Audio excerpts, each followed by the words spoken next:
Coucou les amis, bonjour. Comment allez-vous? Je vais faire une vidéo qui est très rapide. Écoutez, je me posais des questions concernant l'existence de toutes les sectes, toutes les sectes que nous connaissons. J'ai voulu me poser de la question de savoir pourquoi est-ce que toutes les sectes utilisent le nom de Jésus, de Dieu pour positionner leur business. Mais c'est simple, c'est parce que s'ils n'utilisent pas le nom de Dieu et des prophètes pour positionner leur business, en fait, personne n'y adhère. Pour eux, en fait, ils veulent dire que Dieu et les prophètes sont pas forcément des personnes donc parfaites, et donc à partir de là, elles doivent utiliser leur nom dans toutes ces sectes que nous connaissons pour mieux positionner leurs produits. En réalité, s'ils n'utilisent pas le nom, par exemple, de Jésus, dont ils traitent d'homosexuels, pour raconter leurs histoires, en effet, ils ne pourront jamais parvenir à avoir une audience. Donc, le nom des prophètes, le nom de Jésus est utilisé comme une sorte d'appât, d'hameçon pour vous capturer dans les sectes. Or, c'est complètement faux. Je vous donne la raison. Il faut quand même reconnaître que à l'époque de Jésus, où Canaan existe déjà, c'est-à-dire que la terre promise avait déjà été conquise, l'homosexualité n'était pas simplement une question existentielle, mais c'était une question qui était associée à un désastre total. Ça veut dire quoi? Ça veut dire qu'à chaque fois qu'un homosexuel était attrapé, il était tué, il était je vais dire décapité, si vous voulez qu'on dise ça. Et donc, les homosexuels, en fait, il n'y avait pas d'homosexuels. Et même quand ils existaient, mais ils étaient tellement... C'est-à-dire que c'était quelque chose de tellement sournois, si bien que là, c'était juste impossible. Il faut quand même reconnaître que la prépondérance de l'homosexualité est revenue dans le monde avec la culture de toutes les sectes que nous connaissons de nos jours. C'est-à-dire que à partir du moment où ces sectes ont recommencé à prendre de l'ampleur, elles ont, à force, pour mieux positionner leurs produits sur le marché, en fait, elles ont réinstauré l'homosexualité dans leurs projets comme une façon d'avoir quelque chose à dire à leur audience. Sinon, qui les écouterait? Donc, je vais vous dire une chose. Ne prononcez jamais le nom de Jésus dans des histoires d'homosexualité. Je vais vous expliquer la raison. Parce que Jésus, qui est Joshua ou Manu, on l'appelait Manu, Emmanuel, n'était pas du tout homosexuel. N'était pas, amen, il n'était pas du tout homosexuel. C'était impossible que Jésus soit homosexuel. Et si je vous le dis, croyez-moi, c'est la vérité. Parce qu'à son époque, l'homosexualité était comme, je sais pas, comment dire, c'était comme tomber dans un océan en pleine vague et ne pas pouvoir s'en sortir. C'était impossible d'être homosexuel à cette époque-là. Vous réalisez un peu de quoi vous parlez? C'est impossible. En plus, Jésus, c'est le messager de Dieu. Il n'y avait pas de raison à ce qu'il soit homosexuel. Je vais vous expliquer pourquoi. Parce que toutes les personnes qui accompagnaient Jésus n'étaient pas des païens. Tous ces prophètes étaient des Hébreux. C'était des gens qui pratiquaient la religion hébreu. Et dans la religion hébreu, l'homosexualité était complètement interdite. Et donc, vous pouvez comprendre que c'est purement et simplement du mensonge, encore du mensonge, que ces gens racontent tous les jours. En fait, ils n'ont aucun produit à vous proposer. Ils n'ont rien.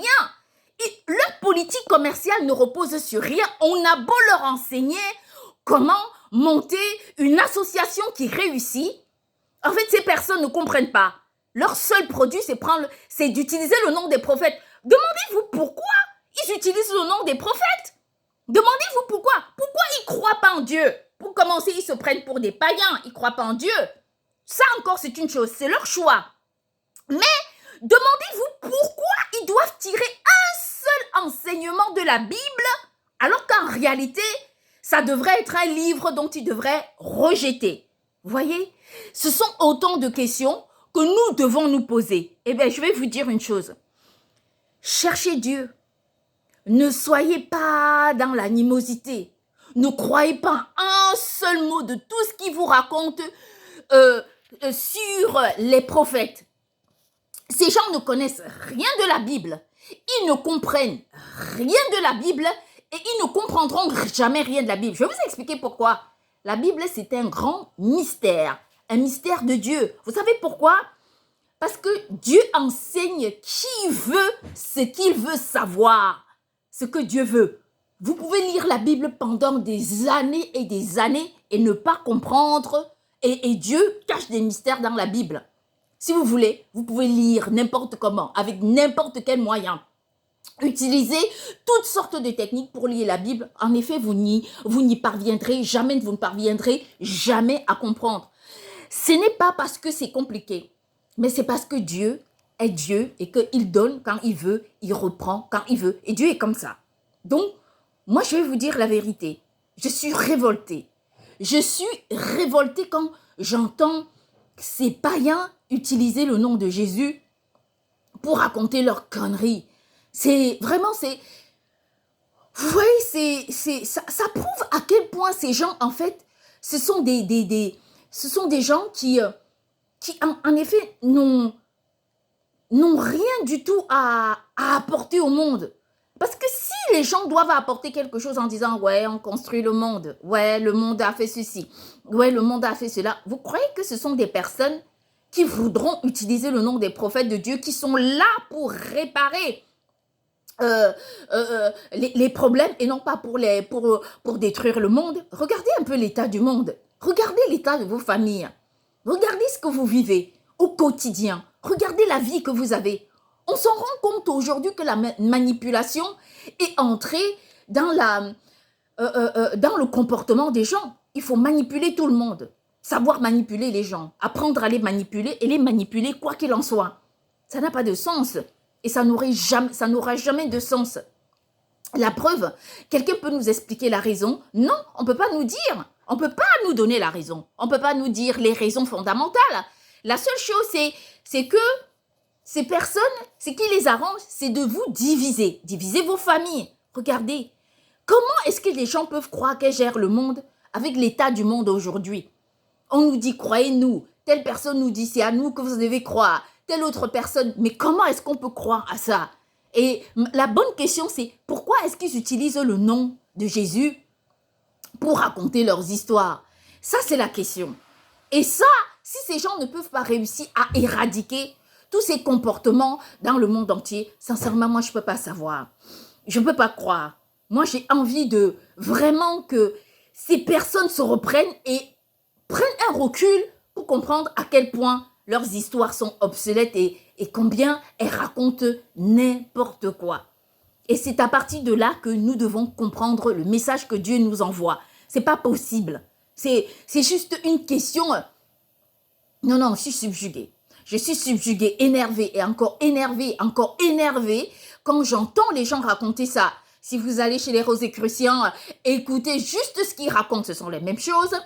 Je ne sais pas si les francs-maçons utilisent encore ces mêmes termes. Disons que ce sont les cousins directs, on ne sait pas trop. Et donc là, finalement, il faut croire à qui?